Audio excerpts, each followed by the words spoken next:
an Iroquoian group of Native Americans, mostly Seneca and Cayuga, who moved west from New York to the Ohio country in the middle of the 18th century, together with their descendants, are known as the Mingo people. Along with them, several Susquehannock survivors assimilated.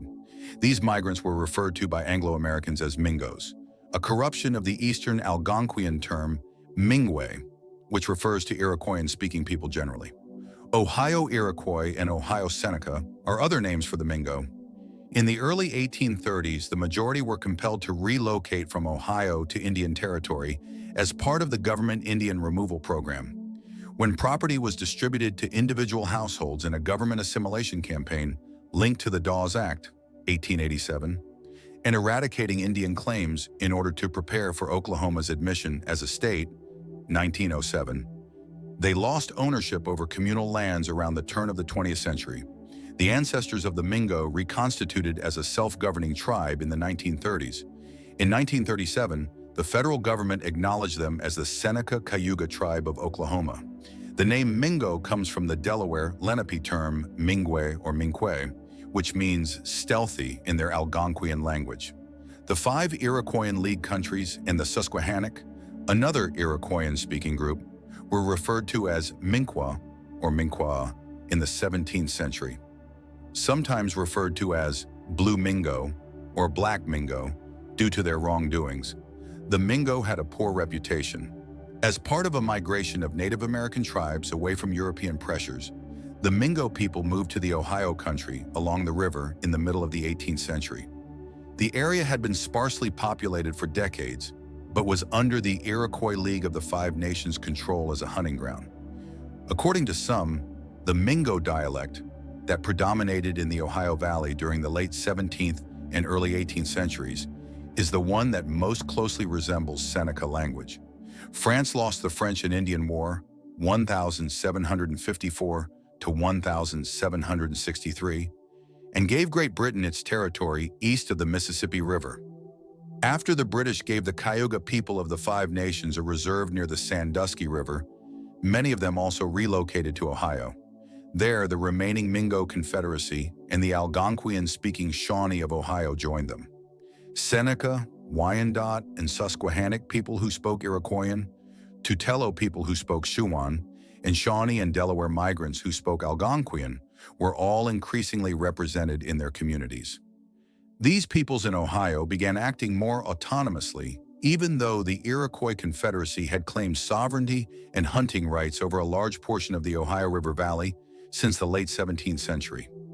In an effort to expel the British from the Ohio country, many Mingo joined forces with other tribes in 1763 when Pontiac's rebellion broke out against the British at the end of the French and Indian War. Due to their profitable fur trade, the majority of the 6 Iroquois tribes that were established in New York at the time, there were 6 at that time since the Tuscarora had joined them from the south about 1722, were close allies of the British. One of the commanders of Pontiac's war was Gayasuda, a Mingo Seneca chief who lived from around 1725 to 1794. Chief Logan, circa 1723 to 1780, was another well-known Mingo chief who enjoyed cordial ties with nearby European settlers. He was a local leader rather than a war commander. His family was killed by a group of white outlaws in 1774, when tensions between whites and Indians were rising as a result of many bloody battles. Although they accepted his right to retaliation, the local leaders advised moderation. He led a dozen followers, some of whom were not Mingo, in a series of attacks on white settlers. Logan refrained from taking part in the Lord Dunmore's war that ensued. It is unlikely that he attended the pivotal Battle of Point Pleasant.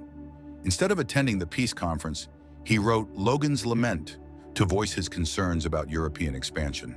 His speech was printed and disseminated extensively. One of the best-known instances of Native American oratory is this one. In western Ohio, where they had developed their farms and built schools and other urban facilities, the Mingo were thriving by 1830. The government forced the Mingo to sell their lands and move west of the Mississippi River to Kansas in 1832, after the U.S. approved the Indian Removal Act that same year. The Mingo shared the Neosho Reservation with other Seneca and Cayuga bands in Kansas. The U.S. government pushed for the relocation of these tribes from Kansas to Indian Territory, modern-day Oklahoma, in 1869, following the American Civil War. The three tribes relocated to what is now Oklahoma's Ottawa County. A group of Canadian Cayuga joined the Seneca in Indian Territory in 1881. 372 members of the joint tribe were given individual land allotments in 1902, a few years before Oklahoma Territory was admitted as a state. This was part of a federal program to encourage assimilation to the European-American model and to extinguish communal tribal landholdings so that statehood could occur.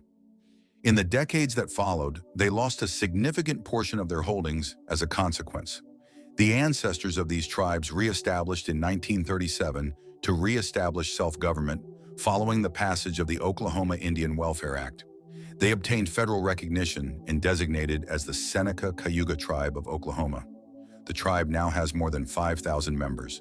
Since the end of the American Revolutionary War, the 6 nations of the Iroquois, who are mostly situated in Ontario, Canada, have maintained cultural and religious links with them. The majority of the Iroquois-controlled lands in New York and Pennsylvania were among the territories that Great Britain gave to the newly formed American states at the time, along with the region east of the Mississippi River and south of the Great Lakes.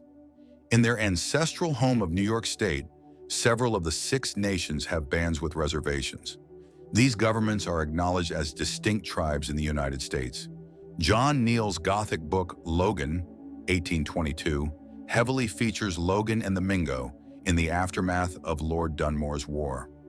The story's portrayal of indigenous genocide as a major theme in the American narrative might be seen as a critique of American imperialism.